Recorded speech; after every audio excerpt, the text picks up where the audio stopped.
संपूर्ण देशात उद्या मॉक ड्रिल होणार आहे आणि नेमकी मॉक ड्रिल काय असते, कशी असते? आपल्यासोबत संरक्षण विषयाचे तज्ज्ञ निवृत्त कर्नल अभय पटवर्धन सर आहे. सर, मॉक ड्रिल नेमकी काय असते? मॉक ड्रिल म्हणजे युद्धामध्ये जे सीमारेषेच्या आतमध्ये आपल्या बाजूला असतात त्यांनी स्वतःचा बचाव कसा करायचा किंवा त्यांच्यावर हल्ला झाल्यास त्यांनी काय करायचं याच्याबद्दलच्या ज्या इन्स्ट्रक्शन्स असतात त्याचं पालन म्हणजे मॉक ड्रिल असते. ही एक ड्रिल असते, पण जेव्हा ॲक्च्युअल होतं ते करण्यामध्ये त्यांना सवलत व्हावी, सुलभता यावी म्हणून ही ड्रिल केल्या जाते. आपल्या इथे 71पासून अशी ड्रिल कधी झालेली नाही आहे, पण त्याच्या आधी व्हायची 65मध्ये आणि 71मध्ये झालेली होती. इस्रायलसारख्या राष्ट्रात ही रोजच करावी लागते त्यांना.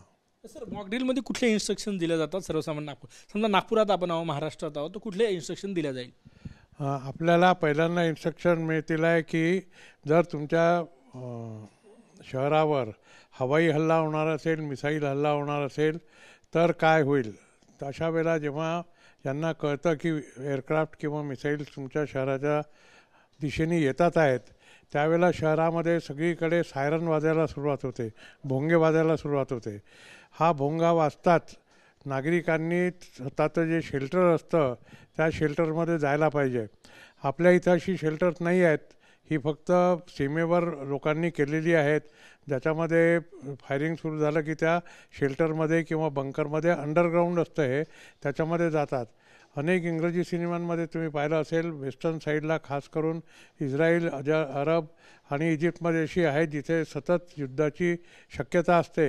अशा ठिकाणी घरं बांधतानाच त्यांना तळघरं करायची असतात आणि बाजूला शेल्टर करतात. गव्हर्नमेंटही करतं आणि स्वतःलाही करावे लागतात. मग शेल्टर नाही तर आपल्या इथे लोक कुठे जाणार? आपल्या इथे लोकांनी जसं आहे की शेल्टर हे झालं, सायरन वाजला की तुम्ही बाहेर निघायचं आणि बाहेर निघून जर तुमची अनेक मजली इमारत असेल त्या इमारतीपासून दूर जमिनीवर झोपून राहायचं. हा एक प्रकार आहे. दुसरा प्रकार असा आहे की तुमच्या तुमच्या बिल्डिंगमध्ये जर तळघर असेल तर तिथे जायचं. आणि तिसरा प्रकार असा आहे की प्रत्येक ठिकाणी तुमच्या बाजूला ज्या हे असतात कंपाऊंड बिल्डिंग्स असतात, कंपाऊंड वॉल्स, त्या वॉलच्या बाजूला जाऊन आपला स्वतःचा बचाव करायचा. सर, ही मॉक ड्रिल संपूर्ण देशभरात केली जाणार आहे. काय वाटतं तुम्हाला, इंडिकेशन्स आहे वॉर लाईक सिच्युएशन?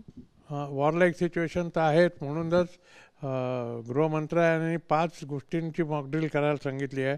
पहिली म्हणजे सायरन वाजवायचा, दुसरी म्हणजे तुमच्यावर हल्ला झाल्यास सिव्हिल डिफेन्स कसा करायचा, त्यामध्ये काय काय येतं हे. तिसरं म्हणजे तुमची कॅज्युअल्टी इव्हॅक्युएशन किंवा जखमींना कसं न्यायचं. चौथी म्हणजे की तुमची ज्या मोठ्या मोठ्या बिल्डिंग्ज आहेत ज्यांना इम्पॉर्टंट आहे त्या बिल्डिंग, जशी आपल्या नागपूरच्या अंबाझरीची फॅक्टरी आहे किंवा मेंटेनन्स कमांडचे आहे किंवा सोनेगावचं एअरफोर्स स्टेशन आहे, त्यांना कॅमोफ्लॅज नेटनी कसं झाकायचं याचीसुद्धा प्रॅक्टिस केल्या जाईल आहे. सर, आपल्याकडे ते म्हणजे आपल्याकडे अंबाझरीचं फॅक्टरी आहे, एअरपोर्ट आहे, हे झाकण्याची व्यवस्था आहे आपल्याकडे? याच्याबद्दल मला कल्पना नाही आहे, पण बहुतेक नसावी. कारण जसं मी सांगितलं की गेल्या 71च्या नंतर कधी असं झालेलंच नसल्यामुळे यांच्याकडे नसेल. त्यामुळे आता ही ड्रिलची सुरुवात झालेली आहे.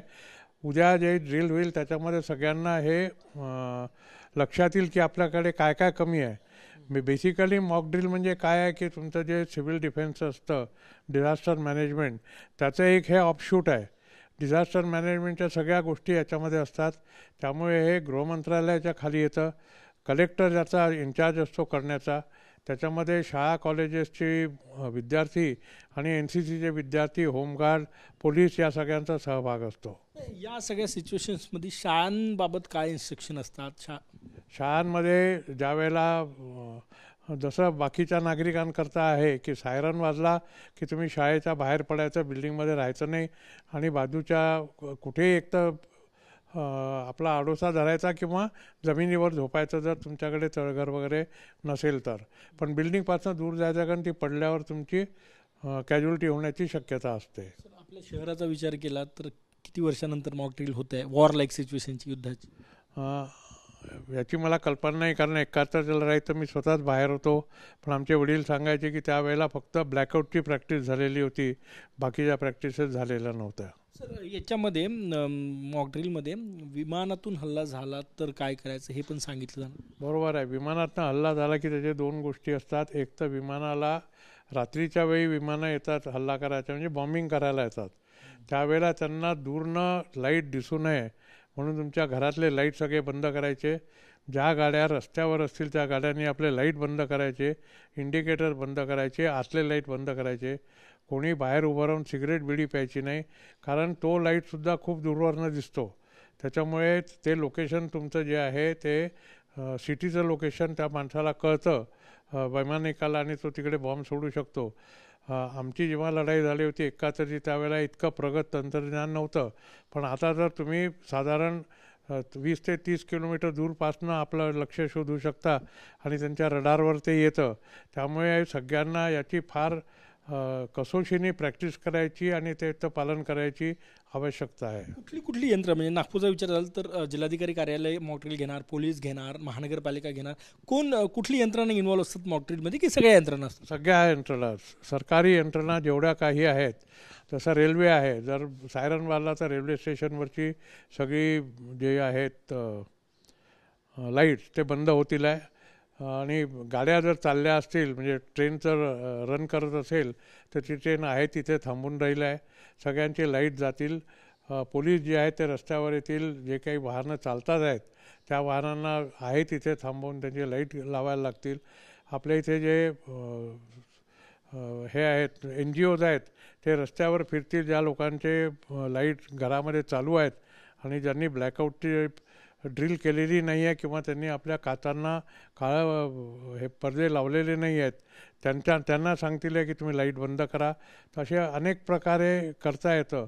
ही तर आपली पहिली प्रॅक्टिस आहे. याच्यानंतर अनेक प्रॅक्टिसेस होतील अशा, असं मला वाटतं आहे. सर उद्याची पहिली प्रॅक्टिस आहे तुम्ही म्हणता, मॉक ड्रिल पहिली आहे, तर तुम्ही वाटतं किती प्रॅक्टिस विशेषतः होईल, कितीदा अशा मॉक ड्रिल केल्या जातील?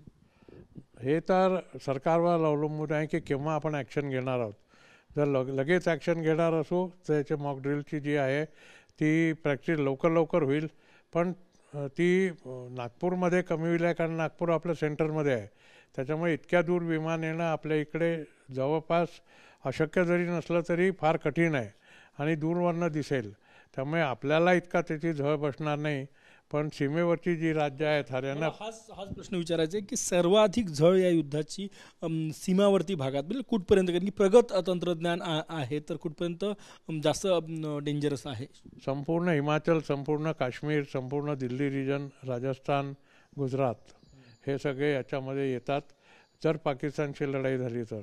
आणि जर चीनशी झाली, चीनही याच्यामध्ये जर उतरला तर पूर्ण उत्तरेचा पट्टा, म्हणजे लखनौ, गोरखपूर, पटना, कलकत्ता, दिब्रुगड, गुवाहाटी हे सगळ्यांमध्ये मारा होण्याची शक्यता आहे.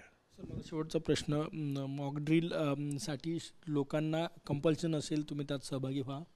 हो, हे कंपल्शन असतं, कारण ते जर झालं नाही तर तुम्ही स्वतःचा तर नाश कराल, पण आपल्या बाजूच्यांचाही नाश कराल. त्याच्यामुळे सगळ्यांनी पाळणं जरुरी आहे.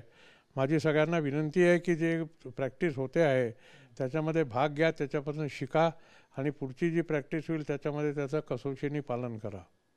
खूप खूप धन्यवाद. कॅमेरामॅन सचिन सयामसह गजानन माटे, TVN मराठी, नागपूर.